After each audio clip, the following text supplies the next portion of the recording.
మూడు పిశాచాలు. ఒక అమావాస్య నాటి అర్ధరాత్రి ఒక ముసలి మగ పిశాచం కొత్తగా ఒక శ్మశానం కేసి వచ్చింది. అక్కడ ఒక పాతబడిన సమాధి దగ్గర ఒక కుర్ర ఆడపిచాచి నృత్యం చేస్తుంది. ముసలి మగ పిశాచి ఆ నృత్యాన్ని మెచ్చుకున్నది. కుర్ర పిశాచి ముసలి పిశాచి కేసి వంకరగా చూసి, నేనిది వరకు చూసినట్టు లేదు, నువ్వు ఈ వైపు కొత్తగా వచ్చినట్టున్నావే అన్నది. అవును, మనం జట్టుగా ఉందాం, నువ్వు నాకు చూడవలసిందంతా చూపించు అన్నది ముసలి పిశాచి. కుర్ర పిశాచి ముసలి పిశాచి సమాధులన్నీ చూపించి వివరాలు చెబుతూ బయలుదేరింది. రెండు పిశాచాలు శ్మశానం అంతా తిరుగుతూ ఒక చెట్టు కిందకి వచ్చేసరికి అక్కడ ఒక ఆడపిశాచి తల వెనక్కి తిప్పి నాలుక మూరెడు పొడుగున చాచింది. బేష్ బేష్ అని మిగిలిన రెండు పిశాచాలు దాన్ని మెచ్చుకొని మనం ముగ్గురము జట్టుగా ఉందామన్నాయి. ఆడపిశాచి మిగిలిన రెండు పిశాచాలను గురించి తెలుసుకొని వాటితో జట్టు కలయడానికి ఒప్పుకున్నది. అయితే ఒక సమస్య వచ్చింది. జట్టుకు నాయకత్వం ఎవరు తీసుకోవాలి?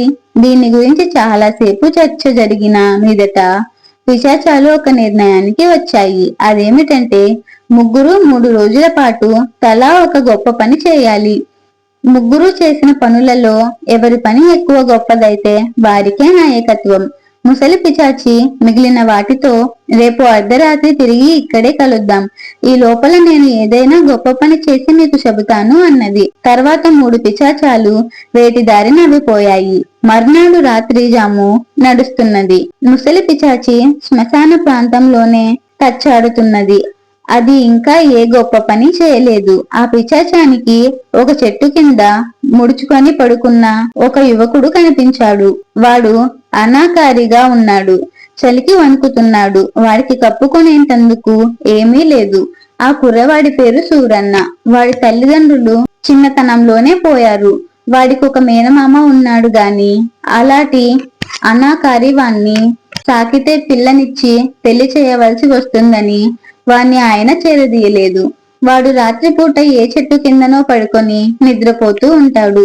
సూరన్నను చూడగానే ముసలి పిశాచికి ఒక మెరుపు లాంటి ఆలోచన వచ్చింది. అది వాడి మీద ఒక పాత గొంగలి తెచ్చి కప్పింది. అది క్షణాల మీద వేడెక్కింది. అయితే సూరన్నది మొద్దు నిద్ర కావడం చేత వాడు లేవలేదు.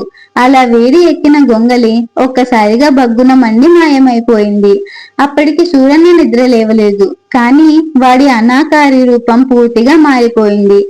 వాడిప్పుడు చాలా అందంగా ఉన్నాడు.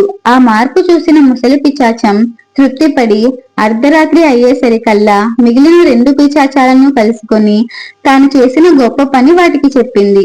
మిగతా పిశాచాలు ముసలి పిశాచాన్ని మెచ్చుకున్నాయి. ఈసారి కుర్ర పిశాచి తాను కూడా ఒక గొప్ప పని చేస్తానన్నది. తెల్లవారింది.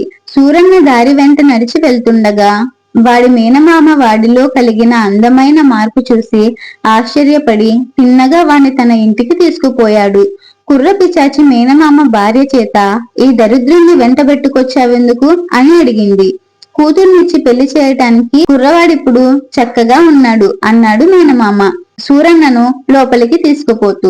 ఆయన భార్య మెటికలు విరిచి, ఈ శనిగాడికి ఇంత విషం పెట్టి వదిలించుకుంటాను అన్నది కుర్ర పిశాచి ప్రేరణతో. అయితే ఈ మాటలు ఆమె కూతురు విన్నది. ఆ పిల్ల రహస్యంగా సూరన్నకు కలుసుకొని, నువ్వు పారిపో, అమ్మ నిన్ను చంపాలనుకుంటున్నది అని కంగారుగా అన్నది. సూరన్న ప్రాణభయం కొద్దీ పారిపోయాడు.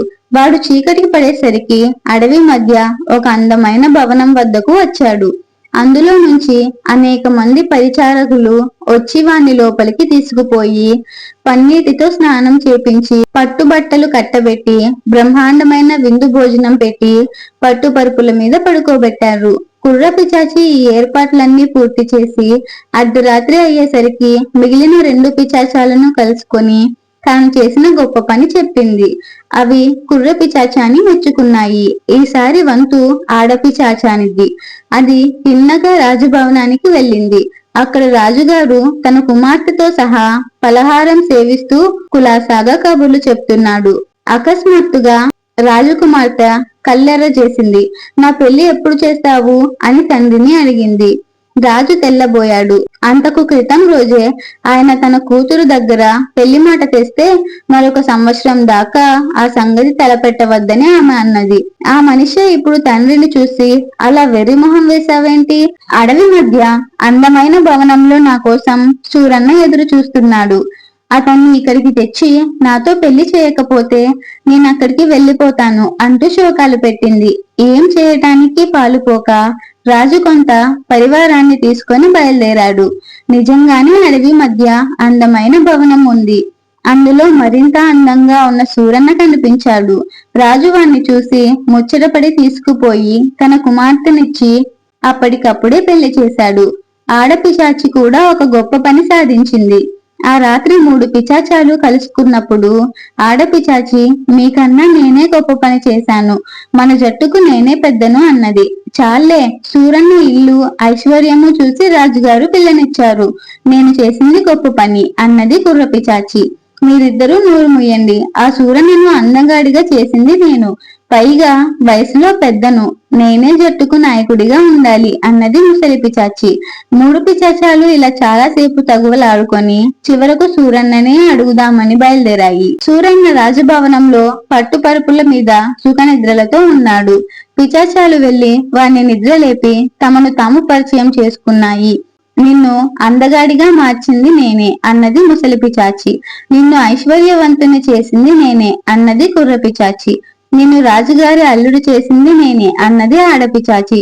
మాలో ఎవరు చేసిన పని గొప్పది అని 3 పిశాచాలు అడిగాయి. సూరన్న కోపం పట్టలేక ఆ పిశాచాలను తన్నినంత పని చేసి, మీ వెర్రి మొర్రి తగువు తీర్చడానికి నా నిద్ర చెడగొట్టారు, వెళ్ళండి వెళ్ళండి, ఎన్నడూ ఇలాంటి పిచ్చి పనులు చేయకండి అన్నాడు. పిశాచాలు చిన్నబుచ్చుకొని, మనం జట్టుగా ఉంటే ఇలాంటి పిచ్చి పనులు ఇంకా ఎన్నో చేస్తాము, ఎవరి దారిని వారు ఉండడమే మంచిది అనుకొని విడివిడిగా వెళ్లిపోయాయి.